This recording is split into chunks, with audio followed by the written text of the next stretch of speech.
Welcome back to another episode of RNT Fitness Radio. This is episode 11, and today Akash and I are joined by Jason Maxwell of JMax Fitness. How are you doing, Jason? Mm-hmm. I'm doing awesome, but you guys know me now, so you can just call me Jason Maximum Swell. I like that. I like it. Very good. So for those of you that don't know, Jason actually had Akash and I on his podcast maybe about 8 to 10 weeks ago, I think. So now a couple months. Yeah, a couple months ago. Really interesting one. It was quite cool having the three-way dynamic. So we're going to now do that, but Jason is now in the hot seat as opposed to us. So let's kick it off with, who is Jason Maxwell? Give us some background on you.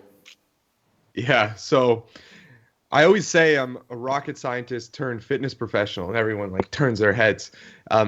Because my background is I grew up in a small town, 3,500 people. And I remember this so vividly. We were doing this careers day and you had to answer all these questions. And then this software tells you what you should be. And the number one thing it said I should be is aerospace engineer. And then I immediately just looked up what the salary of an aerospace engineer was. And I saw it was over $100,000 a year. So I was like, okay, that's what I'll go to school for, because I had the grades and everything. So I got in, went to school, and I wasn't loving it. I thought some of it was cool, but I would go to class. I was kind of like a brown noser, so I would study all the time, and I would sit in the front. But the thing is, I would sit in the front and then I would fall asleep. So it must have been so embarrassing. Just the teacher is 6 feet away from me and I'm falling asleep in class. And I was like, I'm not passionate about this. And around that time, I started working out and had some amazing transformation, because I always thought, I was like, okay, my genetics are just so crappy. Look at my whole family. No one has muscle in my family. So I was like, I'm just doomed to look terrible. But I was like, you know what? I'll give it my all. I'll see what happens here. And I just followed a dedicated program. It was full body 3 to 4 times per week, basically every other day, all compound movements. And I added 27 pounds of muscle to my frame in 4 months. Wow. Which was shocking, because they say you can only gain maybe 20 to 30 pounds of muscle in your first year of training. Yeah. Well, I gained that in my first year of training, but it was actually within the first 4 months. And then I kind of plateaued for a bit. And then I started my blog online just because fitness was a hobby. I didn't see myself making any money in it. And then I realized there was potential to make a career out of it. So that's what I did. So I graduated top 3 of my class in aerospace engineering and then never looked back. I went to be a personal trainer, got into one of the top gyms in Toronto. I was doing really well, and then my online business took off. So what I did was I was like, I'm going to focus on this, because instead of training 20 people a week, with online, I can help thousands of people per week, millions of people per week. There's no cap, right? Mm-hmm. So that's what I got into. And yeah, it's been pretty fantastic, to say the least. I've traveled the world, have huge following online. I get to help thousands of people every single day, and just getting messages from people saying hey, I did this thing that you were saying and I gained 10 pounds of muscle so far. It's actually working. I can't believe it. And whenever I hear these stories, I'm like, man, this feels so good. I'm like, this is my true calling. It's a cool sense of fulfillment, isn't it? Mm-hmm. So how long ago was this? When did you graduate and then start your sort of fitness career officially as a PT? All right, so I just turned 29. So I did an extra year of high school because I wasn't sure if I wanted to go into university as an aerospace engineer, but I did that. And then I did my engineering in 5 years so I could get higher grades, so I didn't have as high of a course load. So I guess that puts me at 24 is when I started when I was personal training full time and graduated university. And then I was a personal trainer for about a year, and my business was growing really rapidly. So after a year, my girlfriend and we had the lease of our apartment was up. So we always talked about moving abroad and taking the leap. And I was like, you know what? My online business is growing. You have some money saved up. Let's just take the leap and move halfway around the world. Our lease is up, so we don't really have anything tying us back here. And it was a furnished apartment, so it's not like we owned all this furniture. We didn't own a lot of things that are holding us back. So we were like, okay, let's go. And then she was like, you can pick the place because you haven't traveled a lot. So I was like, okay. So I did a lot of research and I searched like top places to retire to in the world. And it's like all these places where all these like old people are living, but the top places to retire have great weather, they're safe, they're cheap, all that great kind of stuff. And every list I looked on said Malta, and I was looking at pictures of Malta, and I was like, this place is beautiful. So we ended up moving to Malta and lived there for like 3 years. It was amazing. Oh, wow. Wow. Took off pretty quick for you then. Yeah. Maybe a bit of luck, maybe a bit of hustle, a bit of networking, a bit of everything, you know? Oh, it sounds like you hit the ground running. It's awesome. Just to backtrack, you said you gained all that muscle in 3 months doing full body compound lifts. Yeah, 3 to 4 months. Yeah. So that's the way we recommend, beginner lifters to train. How did you skip past all the kind of noise out there and get straight to it? Because most people I spent years making so many mistakes, following the magazine workouts. What made you go straight to the kind of the meat and potatoes that most people take ages to get to? At that time, I was just super lucky and the stars aligned. So before that, I was just writing my own programs because, I'm a guy and I was cocky and I thought I could just write my own programs. So these programs were absolutely brutal because I would just go into the gym and, do body part splits and then do like so much cardio because all I wanted was abs and stuff like that. And then I was on Men's Fitness at the time. I was like 18, maybe 19 years old. I think I was 18. And there was like this big promotion on this guy named Robert Dos Remedios. He had this book called Men's Health Power Training. And I was reading the article and everything they said, he was like, yeah, you don't really need to do isolation lifts. You just need to focus on these big compound movements. And I always read articles saying focus on the big compound movements, but I had no idea what those big compound movements are. Like I thought a dumbbell fly was a compound movement because there were dumbbells. Like I had no idea like what the concept of a compound movement was. And I read this article and I started doing the workout from it. And like I did one of the workouts and I just felt destroyed from doing my full body, all compound movements. And I was like, oh my God, there's something to this. So I ordered the book and then I just kind of followed that book religiously and it worked. Yeah, it sounds like you were one step ahead. As Akash and I can both agree that, we wasted time. So Akash sort of got suckered into various supplements and like nutritional strategies. And especially program hopping as well. It seems like you just kind of found one thing and just stuck to it, right? Yeah, but it's kind of interesting because after I gained that muscle, I was like, okay, I'm not a beginner anymore. And then I started program hopping for years. Yeah. See, I went down the route of, I managed to skip most of the bullshit when it came to nutrition and supplements. But I was always following these workouts from Flex magazine. 20, 24 set workouts on chest and shoulders and way too much just volume. Insane volume. Yeah, it was just crazy. It was just what the pros were doing, so I felt I had to do that.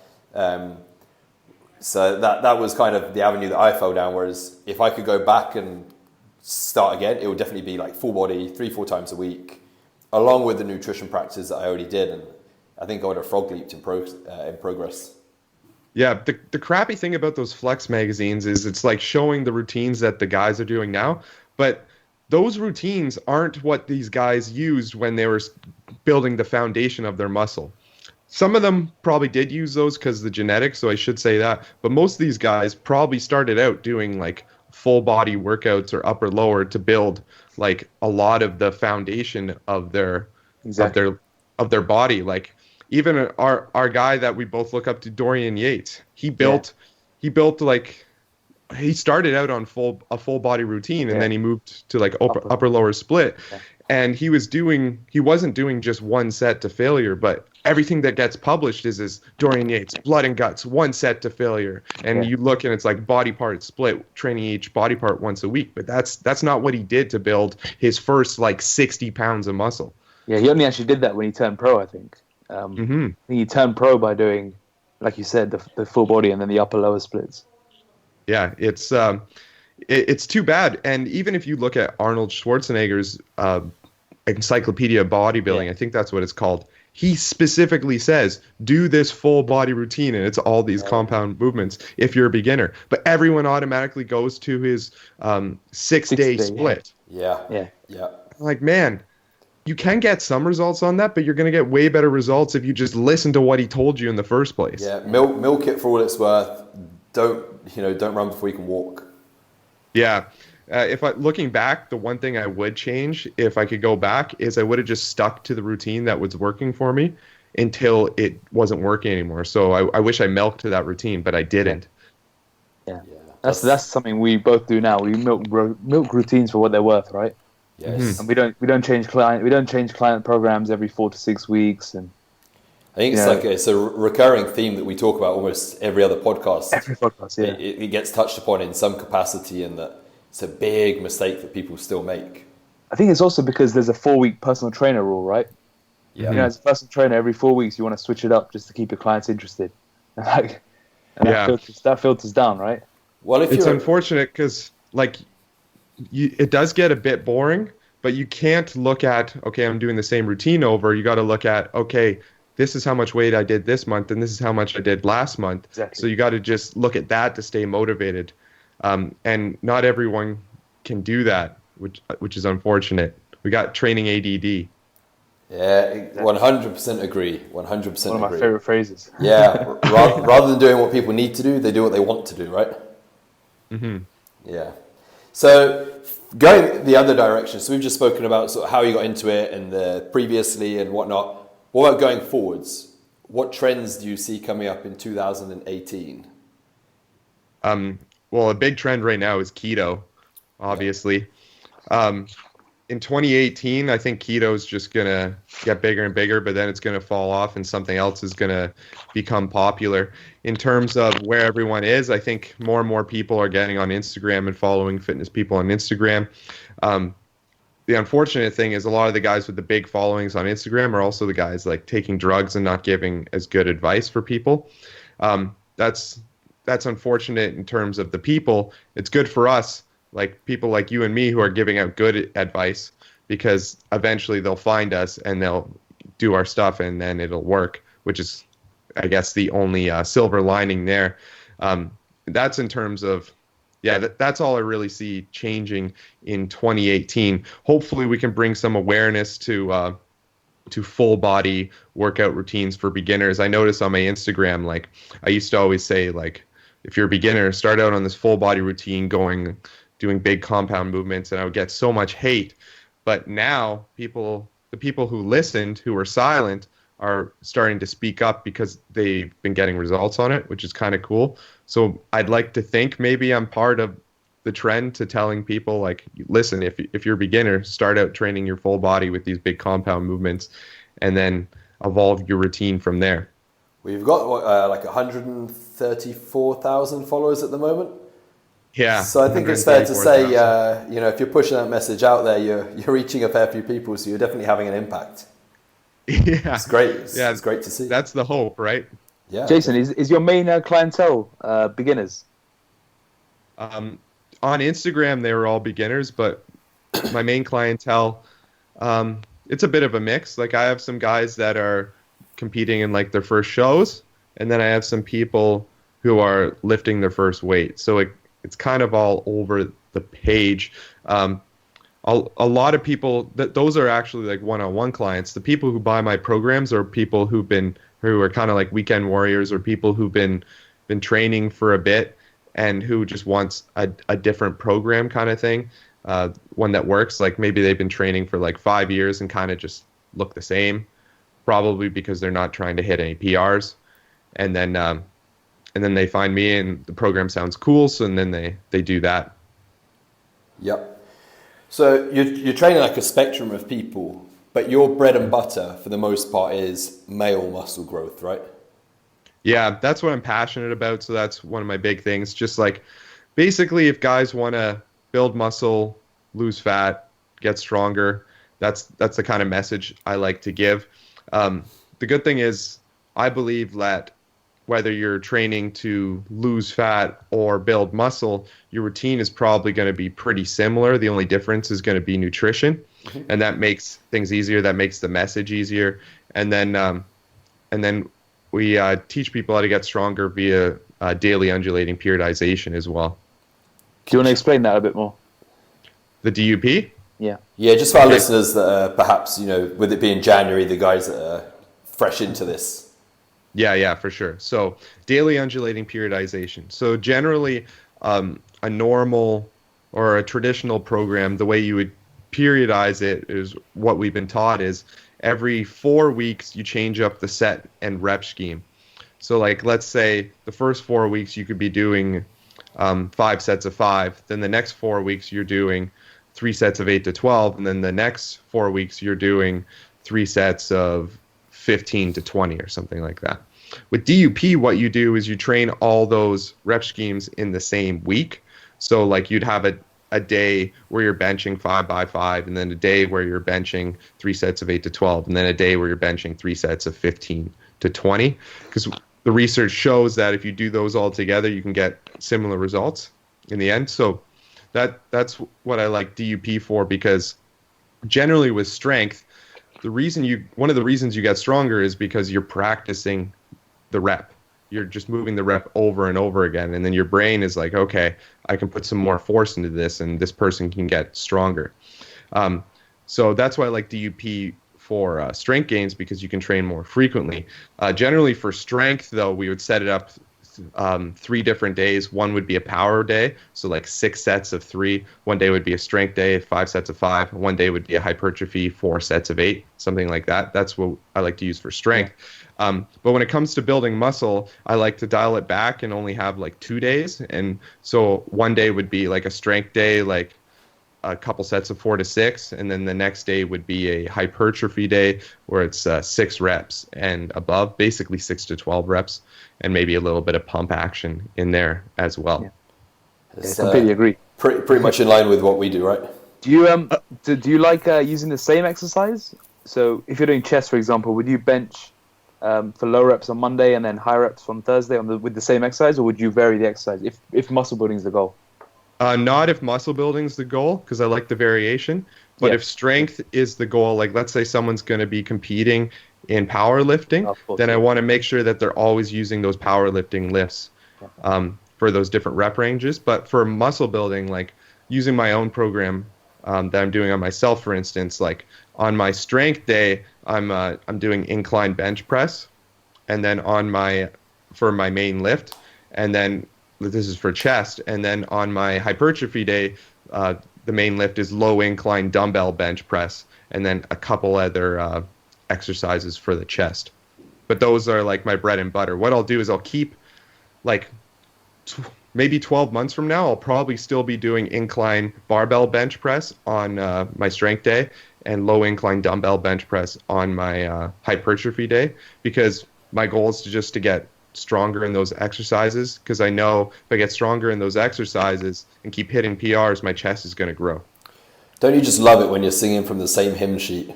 Yeah. And, it's always my worry when we get somebody on as a podcast, they're going to say something that we completely don't agree with, and you're kind of like that awkward, oh shit, do I call them out? But everything you are saying is perfectly in line with what Akash and I believe is.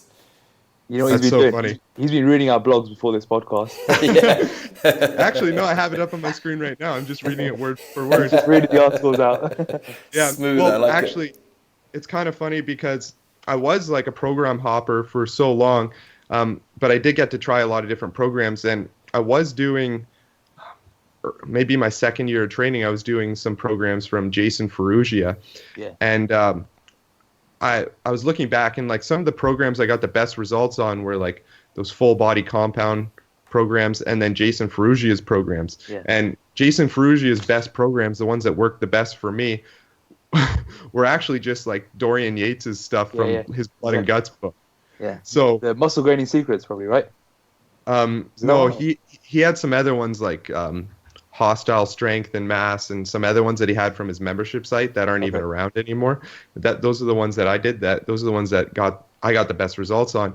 And those, like, okay, so what made me realize this is when we were having dinner in Toronto a couple months ago, and we were having steaks, and we were talking about like one thing that I've been doing again was like doing 2 sets almost to failure, but with like perfect form. And I was telling you how I was saving my second set for the heaviest set, and you're like, no, no, no. Do your first set as the heaviest set, work up to that set, and then take off 10%, and then do another set.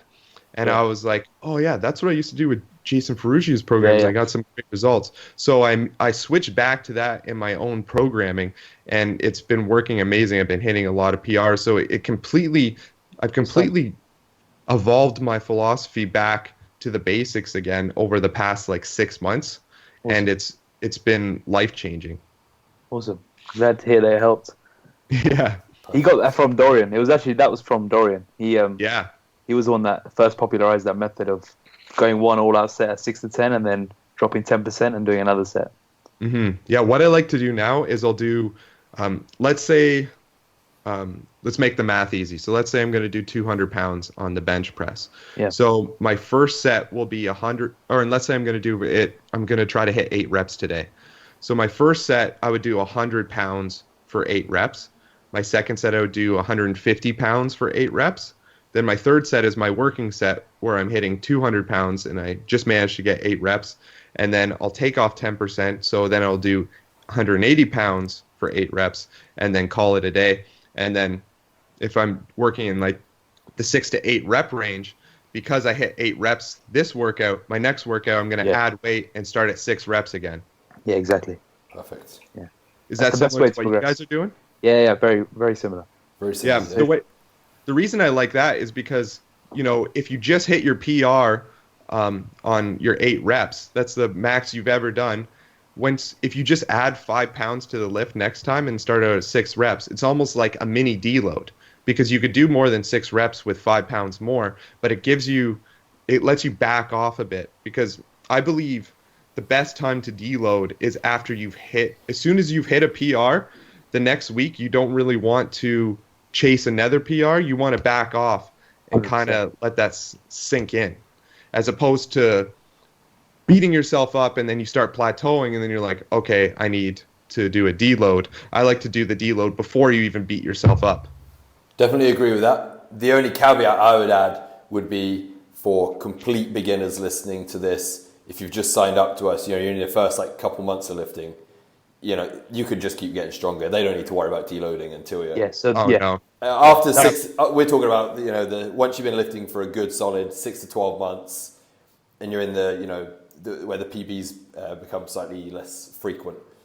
But for complete beginners, you can definitely increase the weight week after week without worrying about deloading. And yeah, one thing I also do is I'll start at 8 reps and then I'll add weight until I get to 6 reps. And then when I get to 6 reps and I can't do it anymore, then I'll recycle up.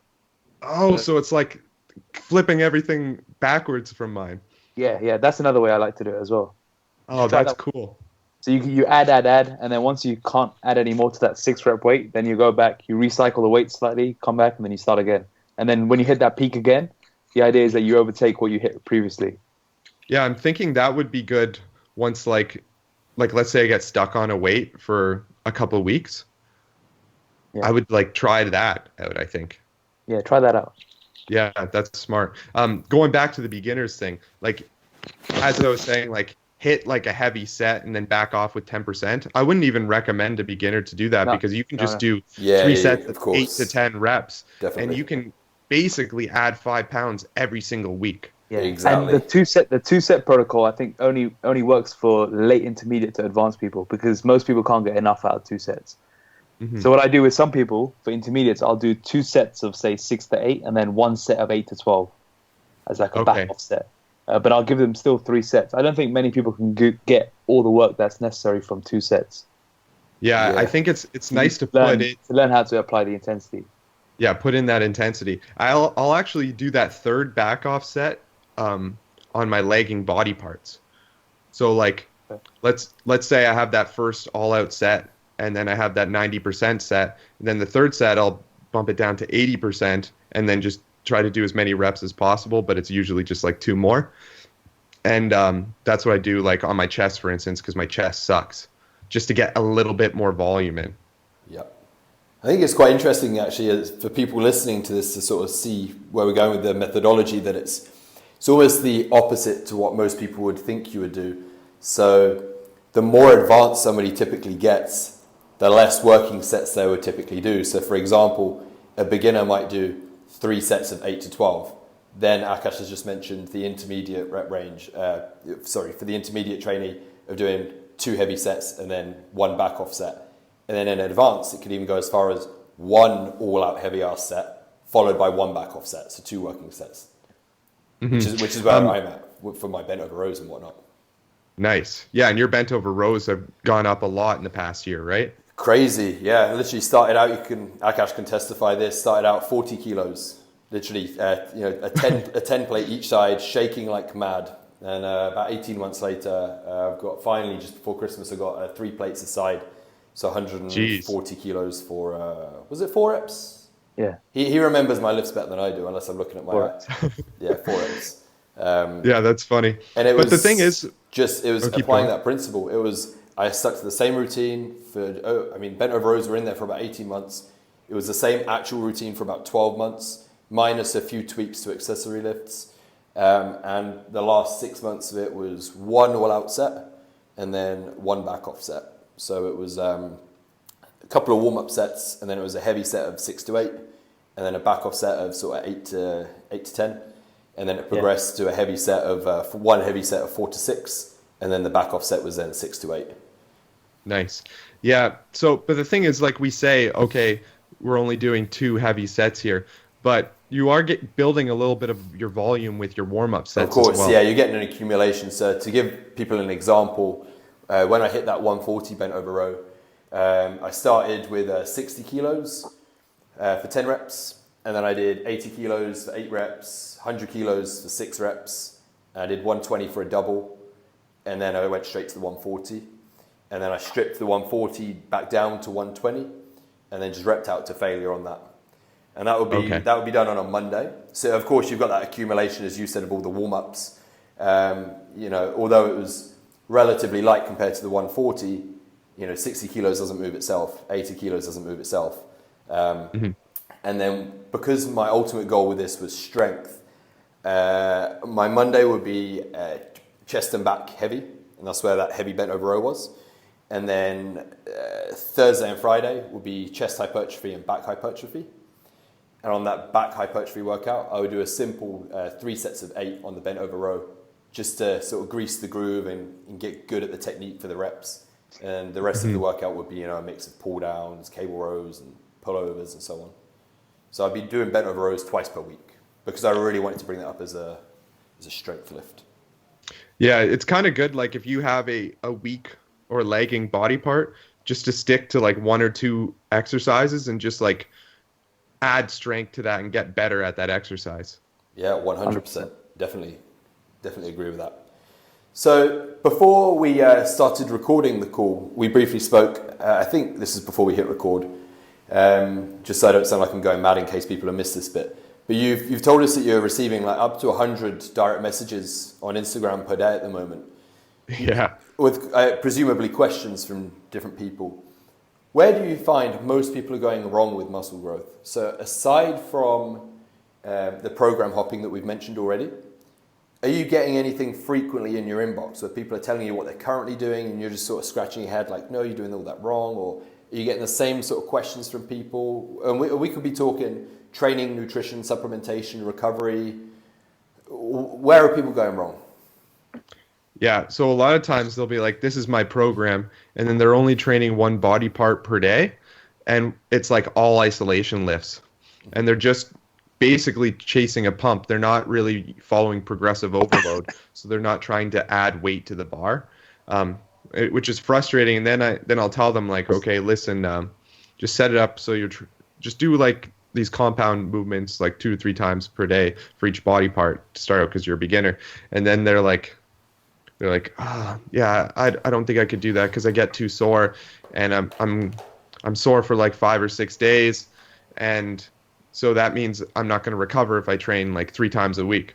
I'm like, well, listen, you're going to get less sore if you train more frequently. Logic does not apply when it comes to building muscle for some reason, unless for us the logical thing is the right thing, but I think it's just because it's ingrained in our heads.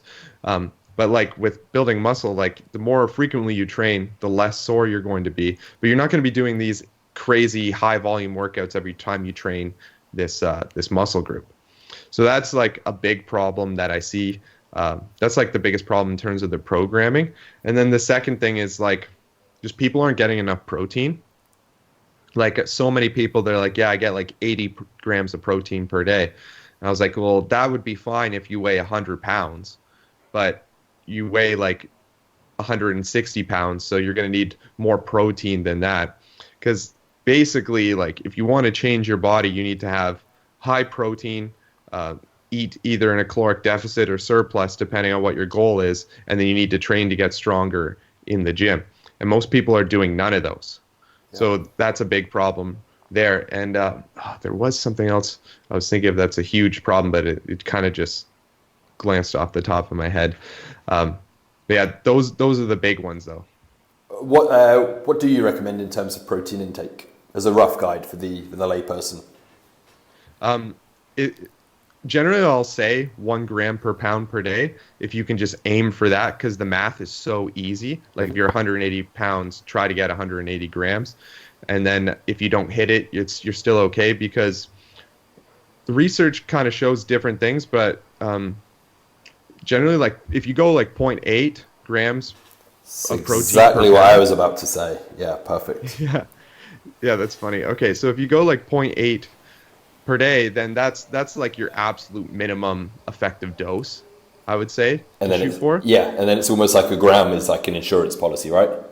Mm-hmm. Yeah, exactly. So like, let's say you're 200 pounds and you hit your 0.8, so that's 160 grams of protein that day. But then like, let's say you still have a bunch of calories left and you decide to have like a Quest bar or something. That's going to give you an extra 20 grams of protein, which is fine because you just only want to hit your minimum, right? Mm-hmm. So as long as you hit that minimum, you're fine. And you don't need to say to yourself, okay, I hit 160 grams, so if I get like 100 extra grams of protein, this is going to be better. That's not the case. You just need to hit the minimum. Definitely, yeah. We tend to say as a guide, for females between 0.8 to 1 gram per pound, and for males to shoot for around 1 to 1.2 grams per pound.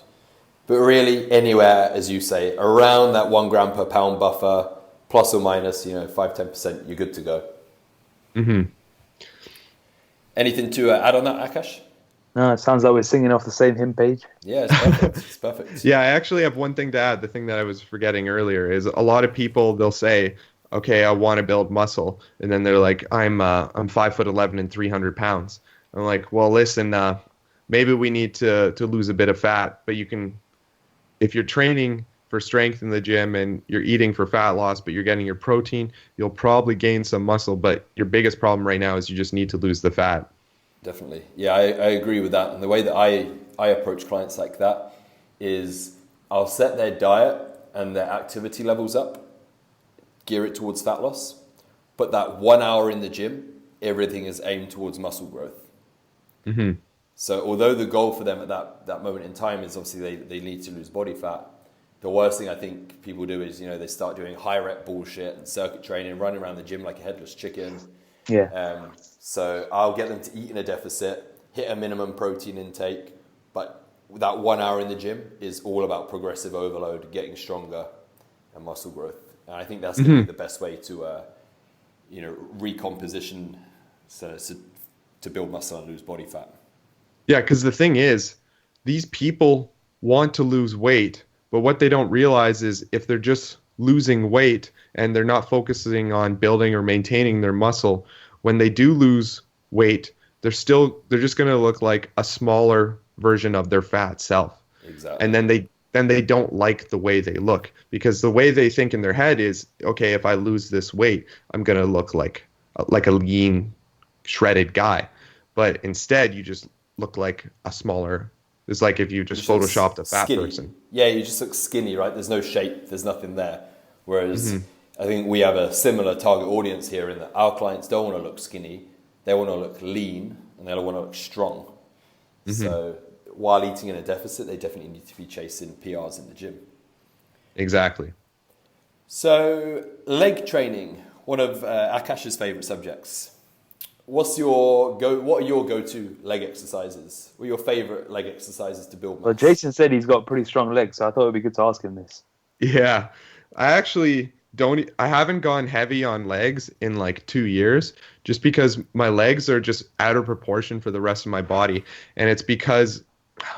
All right, so when I first started training, everyone online was like, "Don't skip leg day."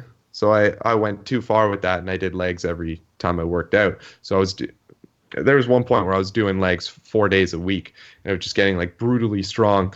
I have a bit of genetics for legs as well, because like my brother has pretty decent legs, and so we know it's partly genetic.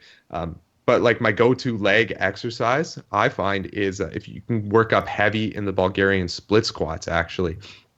So most people, they'll do squats as their main exercise, and then as their assistance exercise, they'll do Bulgarian split squats.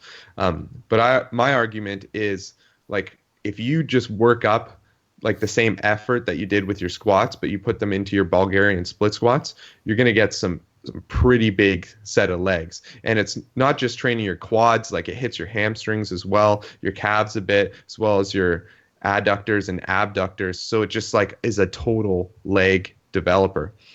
So like, let's say you have your strength day where you're doing Bulgarian split squats, like you could go 4 to 6 reps, maybe 6 to 8 reps, and just work on getting stronger in those.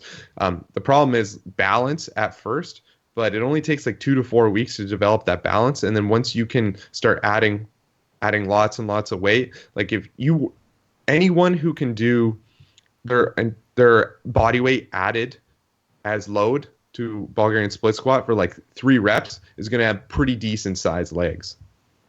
You'd go as low as 3 reps on Bulgarian split squats? Just to test it out. Okay. And is this barbell or dumbbell?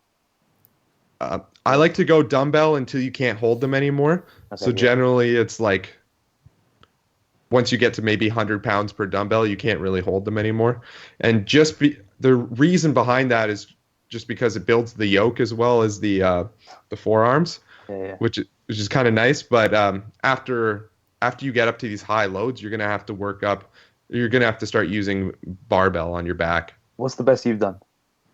The best I've done was 200 pounds for 3 reps on each leg. Okay, that's pretty good. Yeah. Yeah, but like I don't even chase that anymore, just because I want to look aesthetic, and I can't look aesthetic if my legs are just like blasting like Tom Platz, you know? You're like Adam. you got that same problem? Right? Yeah, I'm in the same boat. I just tickle my legs every so often because they just grow. When I switch over into like a contest prep mode, that's when I switch gears. I train them back again once a week, consistently, progression, and they respond so well. I mean, you saw it on the last prep, Akash. In 5 weeks, he won best wheels as well. Yeah, I won. Yeah, literally, I did 5 workouts in the whole of this for legs. 5 leg workouts in the whole of this prep. So I hadn't trained legs for months. Decided 5 weeks before a show, I'm going to do it. So Akash wrote me a routine. Was it twice a week actually for legs? Once. Okay, once. So I did 5 of these workouts, and afterwards, I got given best legs award. Had the head judge come over to me and, "What do you do for your legs?" So I did 5 very tough workouts. That's so funny. Yeah, now my leg workouts, like for myself, are seriously just like hitting my hamstrings and calves, and then just doing like going light on like reverse lunges or like hack squat machine or something, just to maintain the size. Yeah, it's pretty much what I do. I'll do some hamstring work, so I always start on like leg curls, and then I tend to just squat every so often, and I'll just work up just to squat like a comfortable 3 plates, and then that's it. That's me done for a few weeks, and then I'll just do some RDLs, and that's pretty much my leg workout done. Oh yeah. And then I won't train them for 2-3 weeks, and then I'll go back again. I'll do like 120 squat, 130, 140, stop again for 2 weeks. Here's me grinding them out twice a week. Yeah. I don't even squat heavy anymore. I can't Bulgarian split squat heavy. I can't squat heavy because the legs just explode.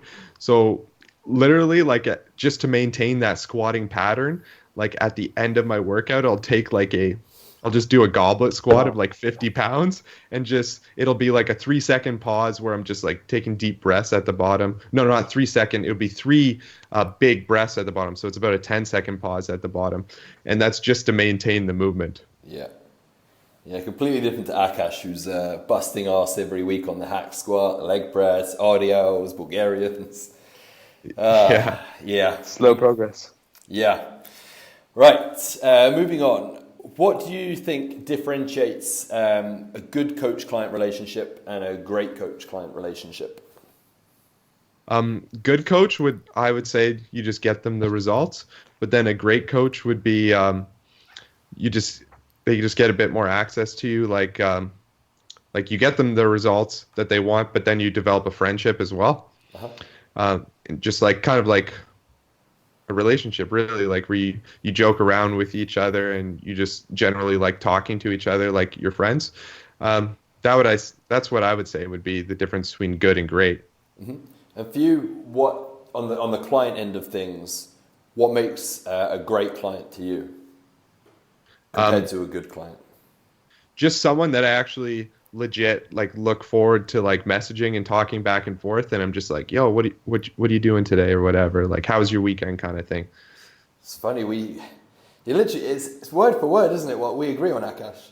We recorded a podcast with one of our other trainers last week, and we just somehow got on this tangent of the client coach relationship, and the big topic of it was that the clients that you have better interactions with, and they give a little bit away about their personal life, are always going to be the ones that you end up building better rapport with, and as you say, you end up looking forward to emailing them, and they tend to stick around longer, they tend to get better results. So it's quite funny that you've just said that unsolicited.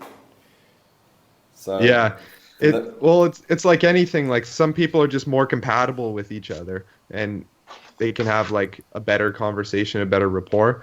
And then some clients don't work with the coach as well just because it's you just don't have that rapport, and it's kind of hard to chase it. Just different personality types, I guess, or I don't really know.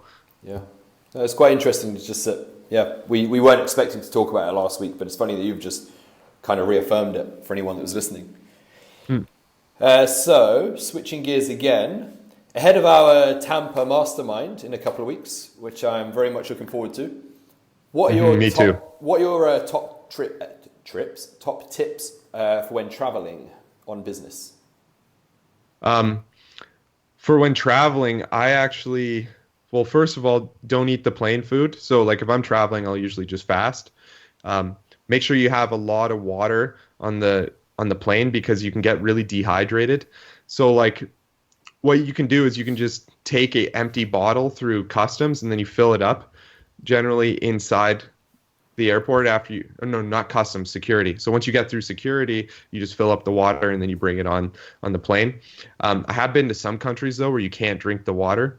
So in that case, you'll just try to buy water. And then if they have water on the plane, I'll tell them that I just got over food poisoning and that I'll ask them if I can have the big bottle of water, and they'll usually say yes. That's a good idea, actually. Really good idea. Yeah, so hopefully not too many people start doing that because save a couple of bucks as well. Yeah, then the stewardess are going to start catching on the plane. That's a great tip. Because back to that dehydration thing too, is I'll actually moisturize the face, but maybe that's just cosmetic. But it's important too.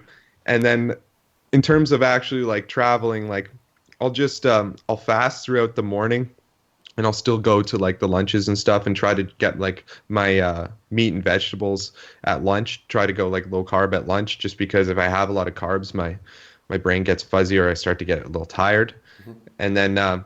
And then the evening I'll just have like whatever looks good on the menu, because part of traveling, like one of the beauties of traveling, is trying the new food from that area. Definitely. So I don't like to deprive myself of that because I love food and I love trying food. So you'll create like almost like a bit of a buffer of calories during the day to allow you to then relax somewhat and enjoy the local cuisine. Yeah, exactly. Yeah. You put that way better than I could have. So like, for instance, if I went to London, I would make sure to get the tikka masala, right?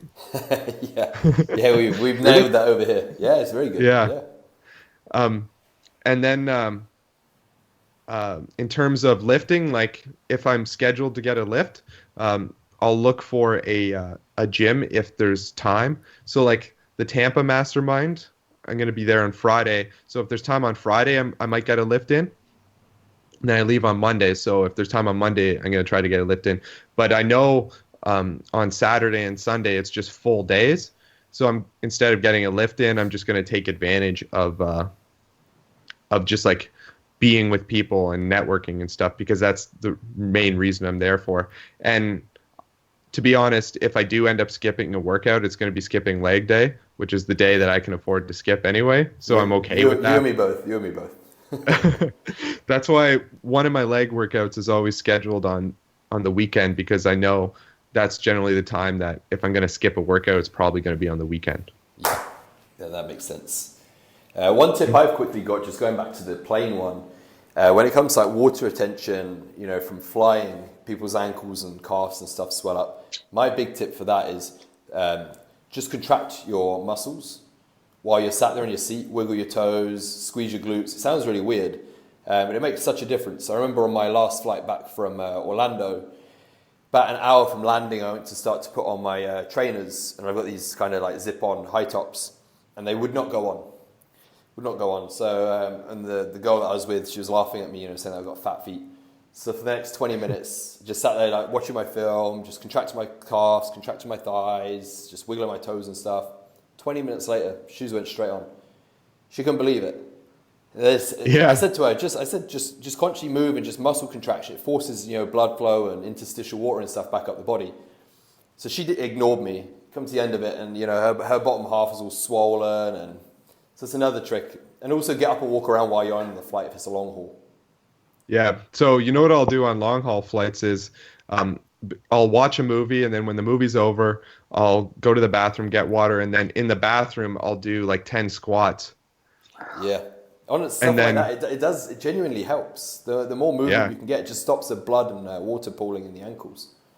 Yeah, it's planes are so amazing in the fact that you can get so far so quickly, but they're also such an uncomfortable way to travel, just because of the pressure and all that. You're basically getting fired halfway across the world in an aluminium tube, right?